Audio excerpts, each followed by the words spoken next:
नमस्कार, news net में आपका बहुत बहुत स्वागत और मैं हूं सुरेश झा।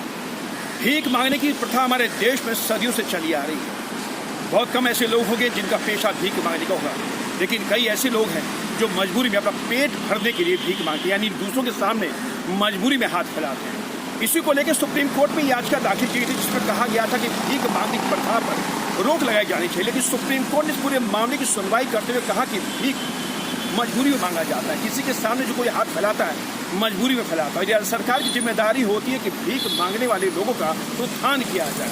आज इसी विषय पर हमारे साथ बातचीत करने के लिए मौजूद कानून के जानकार अवधेश कुमार सिंह इनसे बातचीत करें। अवधेश जी, क्या कहें, भीख प्रथा पर रोक लगाने के लिए सुप्रीम कोर्ट की याचिका दाखिल की, क्या भीख मांगने पर रोक लगाई जा सकती है? देखिए, सबसे पहले तो सुप्रीम कोर्ट को धन्यवाद देना चाहिए।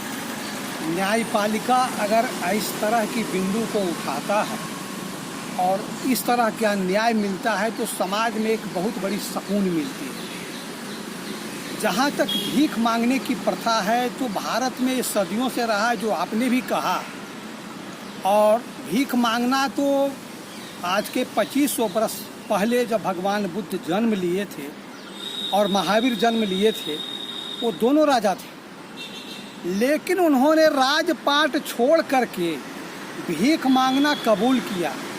लेकिन भीख मांग के सारी जीवन को उन्होंने खाया, लेकिन समाज को वह एक ऐसी शिक्षा दी जो आज सारी दुनिया उसका पाया। लेकिन बहुत सारे लोग, जो आप भी बोले कि मजबूरन भीख मांगता है, तो मजबूरन भीख मांगता है तो यह स्टेट पॉलिसी के तहत आती है। इस स्टेट की जिम्मेवारी बनती है कि जो लोग भीख मांग रहे हैं खाने के लिए, उनके पास रहने का जगह नहीं है। काहे कि 5 चीज़ फंडामेंटल जो कहा गया है, भोजन, वस्त्र, आवास, शिक्षा और स्वास्थ्य, ये स्टेट पॉलिसी के तहत आती है और ये स्टेट की जिम्मा है कि इस तरह का काम वो करे।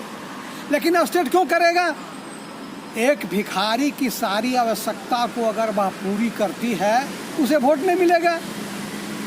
बस फ्री तो हो जाएगा, पानी फ्री हो जाएगा, बिजली फ्री हो जाएगा, लेकिन भिखारी के लिए 250 ग्राम और 500 ग्राम अन्न नहीं सरकार दे सकती है।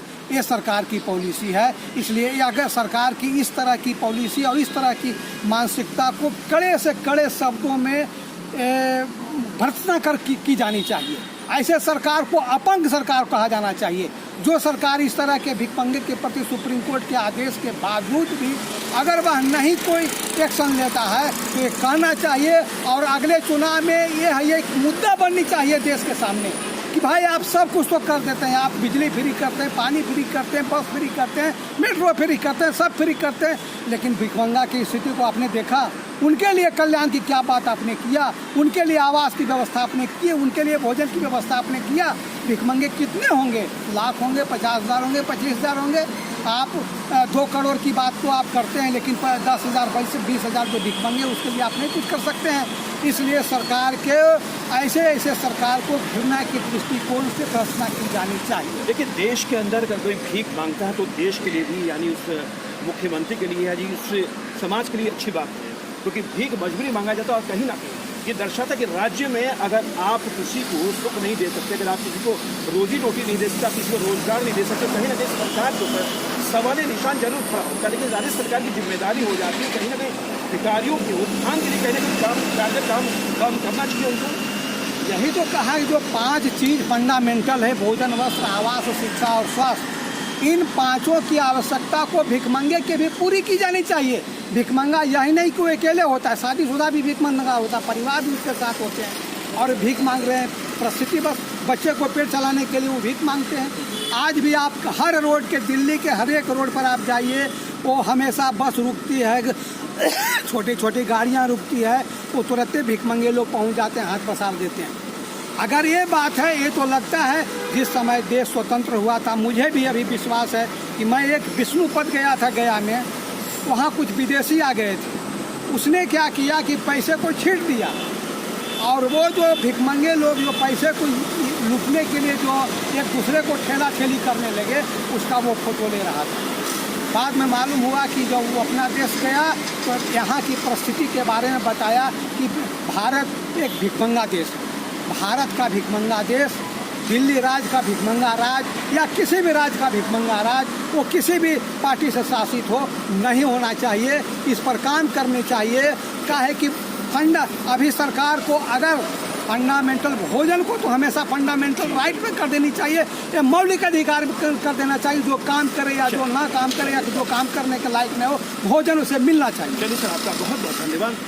ये थे कानून के जानकार अवधेश कुमार सिंह, जो हमारे साथ बातचीत करते हैं। किसी देश की संपन्नता उसी बात पर निर्भर करती है जब देश में, उस देश के अंदर प्रजा सुखी होती है, संपन्न होती है, रोजगार जिसके पास होता है।